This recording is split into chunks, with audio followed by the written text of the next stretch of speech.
ये जो स्लोगन दिया गया, हर घर झंडा, घर घर झंडा, और एक बूथ में 41 दादा हीरा सिंह मरकाम का जो सपना था कि जब तक भारत देश का गांव स्मार्ट नहीं बनेगा, हमारा जंगल स्मार्ट नहीं बनेगा, तब तक स्मार्ट इंडिया का सपना देखना मुमकिन नहीं है साथियों। जब तक हमारा किसान सशक्त नहीं बनेगा, तो दादा हीरा सिंह मरकाम का निरंतर फोकस रहा गांव की ओर, किसान की ओर, जल जंगल और जमीन के लिए उन्होंने अपना पूरा जीवन न्यौछावर कर दिया साथियों। उसी मार्ग में एक सपना उनका था कि मध्य प्रदेश और छत्तीसगढ़ में गोंडवानों की सरकार बने। साथियों, दादा हीरा सिंह मरकाम तो पेड़वासी हो गए, लेकिन वो हमारे रोम रोम में बसे हुए हैं। वो जब थे उससे ज्यादा ताकत आज गोंडवाना के अंदर आई है, क्योंकि अब वो हमारे रोम रोम में बस चुके हैं। इसलिए हमने संकल्प लिया है कि आने वाले 2023 विधानसभा चुनाव में मध्य प्रदेश और छत्तीसगढ़ में गोंडवाना की सरकार बनाना है। और गोंडवाना की सरकार कैसे बनेगी? कुछ भाजपा और कांग्रेस के जो लोग बदनाम करते थे कि गोंडवाना आंदोलन केवल एक ही समुदाय का है, उससे कैसे जुड़ने जा रहे हो? ये निरंतर भाजपा और कांग्रेस के लोग, आरएसएस के लोग निरंतर प्रचार करते थे कि ये गोंडवाना आंदोलन केवल आदिवासी समुदाय का है, केवल एक समुदाय का है। अरे आदिवासी लोग बहुत सारे होते हैं, भील, भिलाला, बारेला, बारेला, कोरकू, संताल, खटलिया, पंडरिया,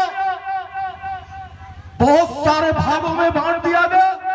एक भारी भरकम इस भारत देश का प्रथम संचालन करता, भारत देश का मूल निवासी, उसको हजारों खंडों में बांट दिया गया।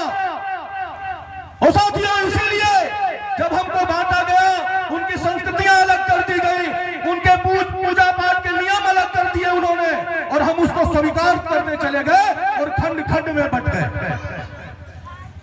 हमारे कुछ युवा लोग जागे, बाबा भीमराव अम्बेडकर का जो संविधान लिखा हुआ है, उस संविधान को जब धारण किया, अब आज किसी प्रकार का अन्याय, अत्याचार, शोषण, बलात्कार जैसे जघन्य अपराध होते हैं, तो हमारी ये पीली क्रांति के जनक दादा हीरा सिंह मरकाम के सिपाही अपने हक और अधिकार की आवाज उठाने के लिए रोडों में खड़े होने लगे हैं साथियों। वो ताकत हमारे युवाओं में आ गई है, क्योंकि इस पीली क्रांति के जनक ने जो चिंगारी जलाई थी, वो ज्वाला का रूप धारण करने लगी है। आप ये मत सोचना कि मध्य प्रदेश में, अरे मध्य प्रदेश के कोने कोने में हमारा युवा जाग चुका है, और आने वाले 2023 में दादा हीरा सिंह मरकाम का सपना साकार होने वाला है साथियों। इसी कड़ी में जब देखा कि भारत देश में, चाहे वो छत्तीसगढ़ हो, चाहे महाराष्ट्र हो, दिल्ली हो, बिहार हो, उत्तर प्रदेश हो, राजस्थान हो, कोई भी प्रदेश, आसाम चले जाए, तो वहां गोंडवाना गणतंत्र पार्टी का पीला गमछा दिख रहा है। भारत देश का प्रधानमंत्री पागल हो गया। इस पीली क्रांति के जनक दादा हीरा सिंह मरकाम की ताकत थी साथियों, कि हमारे देश का माननीय प्रधानमंत्री नरेंद्र भाई मोदी मंडला में पहुंचे और पीला गमछा डाल के बोले, जय सेवा, जय जोहार, जय बहादुर। मजबूर कर दिया उस महान क्रांतिकारी गोंडवाना का महामानव दादा हीरा सिंह मरकाम ने। साथियों, आज के 4 साल पहले भाजपा और कांग्रेस के लोग कभी गोंडवाना के महापुरुषों के बलिदान दिवस पर, जन्म दिवस पर माल्यार्पण नहीं किया करते थे, लेकिन पीली क्रांति के जनक दादा हीरा सिंह मरकाम ने उन्हें मजबूर कर दिया। भारत देश का गृह मंत्री अमित भाई जबलपुर पहुंचे राजा रघुनाथ साय शंकर साहब बलिदान दिवस के अवसर पर, और उनमें जाके उनके चरणों में माल्यार्पण किया।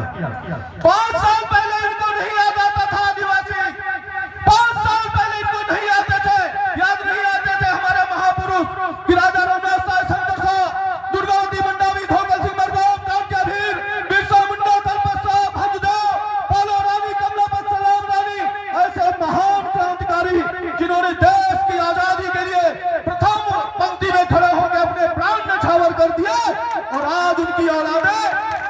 कागज का टुकड़ा लेके कोर्ट कचहरी में चक्कर लगा रहे हैं कि हमें घर बनाने के लिए टुकड़ा दे दिया जाए। ये 52-57 परागने का राज चलाने वाला भारत देश का प्रथम संचालन करता। जब तुम्हारा राज चलता था तब भारत देश में सोने के सिक्के चला करते थे साथियों। जब इस गोंडवाना भूभाग में गोंडवाना के लोग राज करते थे तब भारत देश को सोने की चिड़िया बोला जाता था। इनके राज में तो पता नहीं क्या बोला जा रहा है। अब तो कहावत यहां तक आ गई है कोरोना के बाद कि भारत देश का जो प्रथम संचालन करता, जो अंतिम पंक्ति में खड़ा व्यक्ति है, वो भी बोलने लगा कि भैया हमारे भारत देश के माननीय प्रधानमंत्री जी बोले ट्रेन में चाय बेचते थे, ट्रेन में चाय बेचते बेचते ट्रेन को ही बेचने लगे। ट्रेन ही बेच दी, रेलवे स्टेशन बेच दिए, बस स्टैंड बेच दिए, पोस्ट ऑफिस बेच दी। क्यों बेच रहे हो भाई? क्या कारण है? क्यों पूरा प्राइवेट किए दे रहे हैं? साथियों, आने वाले समय में ये संविधान को खत्म करने वाले, तुम्हारा आरक्षण खत्म करने वाले। जो आज आरक्षण की बदौलत हमारे युवा लोग कुछ नौकरियों में चले जाते हैं, उसको खत्म करने वाले हैं। और जब प्राइवेट पूरा हो जाएगा तो आरक्षण ऑटोमेटिक खत्म हो जाएगी, आपको पता होना चाहिए। लेकिन साथियों, देश को आजाद हुए 75 साल होने वाले हैं। मैं आपको एक सच्चाई बताने जा रहा हूं और इसमें आप लोग चिंतन करना। देश को आजाद हुए 75 साल होने वाले हैं। 75 सालों में 60 सालों तक कांग्रेस के चोरों ने इस देश में राज किया और निरंतर बोलते रहे हम इस अंतिम पंक्ति में खड़ा हुआ ये गरीब है, उसका विकास करेंगे। विकास के नाम पे हमारे गरीबों को घंटा पकड़ा दिया गया कि तुम घंटा बजाओ, इसी काबिल हो, बाकी तुम्हारा काम नहीं है।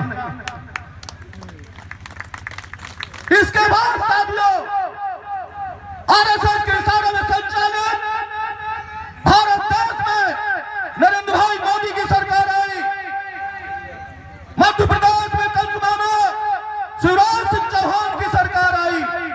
बड़े पैमाने पर अन्याय, अत्याचार, शोषण, बलात्कार। सरपंच साहब आए हैं, जोरदार ताली बजाएं।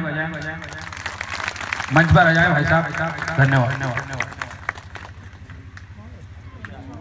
बड़े पैमाने पर अन्याय, अत्याचार हुआ और आज होता चला रहा।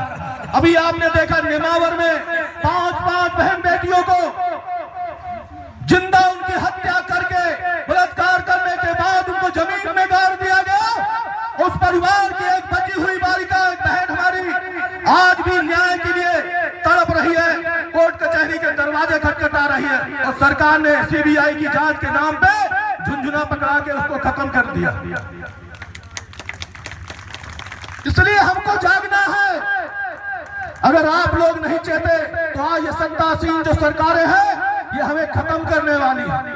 आज 7 सालों तक कांग्रेस हमको विकास करती रही, हमारी स्थिति बद से बदतर होती चली गई। इसके बाद भारतीय जनता पार्टी की बारी आई, वो भी अन्याय अत्याचार करते रहे, वो भी आज विकास की बात करते हैं। अगर विकास की बात नहीं करते, इसी खाते गांव कन्नौज में लाखों की संख्या में आवेदन मेरे पास आते हैं। हमारी बहन बेटियां किसी गांव में जाता हूं तो लोग बोलती साहब हमारे यहाँ पानी नहीं है, दारू तो मिल जाती है लेकिन हमारे यहाँ पानी नहीं है, हमारे यहाँ बिजली की बहुत समस्या है। अभी हमारे कुछ युवा लोग यहाँ ज्ञापन देने वाले हैं। इसी रिछी में मैं तो खाते गांव कन्नौज का एक गांव घूमा हूं और 2018 में मैंने बोला था कि ये तुम्हारे चाहे भाजपा के चोर हो चाहे कांग्रेस के, ये तुम्हारा विकास नहीं करने वाले। आप 100 साल बाद मर के चले भी जाओगे, तुम्हारे बच्चे पैदा होंगे वो भी चले जाएंगे, तो भी ये तुम्हारा विकास नहीं करने वाले, क्योंकि तुम्हारा राजा है नहीं, तुम्हारा बाजा कहां बजेगा। हमें राजा बनाने की आवश्यकता है। अब आपने देख लिया 75 साल देश को आजाद हो गए और आज भी भाजपा कांग्रेस के लोग तुम्हारे पास आएंगे तो यही बोलेंगे भैया रिछी में पानी की बहुत समस्या है, पानी दिला देंगे आपको, बिजली करवा देंगे आपको। और जैसे ही चुनाव खत्म हुआ फिर आपको घंटी पकड़ा देंगी, 4 साल घंटी बजाते रहो, 1 साल पहले फिर आ जाऊंगा। इसलिए हमें सशक्त होना है। आज के 3 साल पहले साथियों खाने का तेल आपका 60-65 रुपए का 1 लीटर मिल जाता था, आज वो 200 के पार हो गया है। सिलेंडर आपका 350 रुपए में मिल जाता था, वो 1000 के पार हो गया है। खाने वाली जो दाल आपकी है, जो आपको 40-50 रुपए किलो मिलती थी, वो 200 के पार हो गई है। माने जो गरीब बड़ी मुश्किल से मजदूरी करके अपनी जीविका चला रहा था, वो एक टाइम भूखा रहने लगा है साथियों। ऐसी सरकारें आ गई हैं।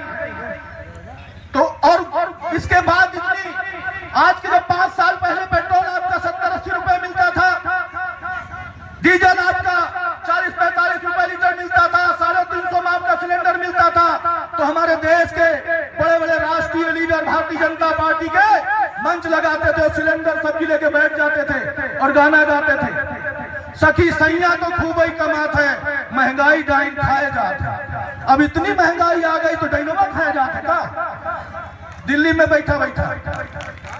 इसलिए साथियों हमें समझने की आवश्यकता है, और जब तक हम चिंतन नहीं करेंगे, मैं हर मंच से आप लोग समझाता हूं, आज हमारे साथ आदिवासी केवल हम नहीं कि हम यहाँ पर केवल एक समाज के समुदाय के लोग बैठे हैं, हमारे पास मुस्लिम समुदाय के लोग हैं, हमारे पास जाट समुदाय के लोग हैं, हमारे पास यादव समुदाय, सभी धर्म से SC/ST OBC माइनॉरिटी जनरल सभी लोग हमको साथ दे रहे हैं। और आने वाली सरकार गोंडवाना की सरकार होगी। एक बार सभी संगठन पूरी ताकत से नारा लगाएंगे। हमारे राष्ट्रीय अध्यक्ष हमारे बीच में बैठे, जो लोग उधर बैठे इधर आ जाए आप लोग। मैं बोलूंगा लड़ेंगे, आप लोग बोलेंगे जीतेंगे। उंगली ऐसे करके भैया थोड़ा देख लो, बहुत बता दिया गया है आपको, ये सरपंच ऐसे किए रहना।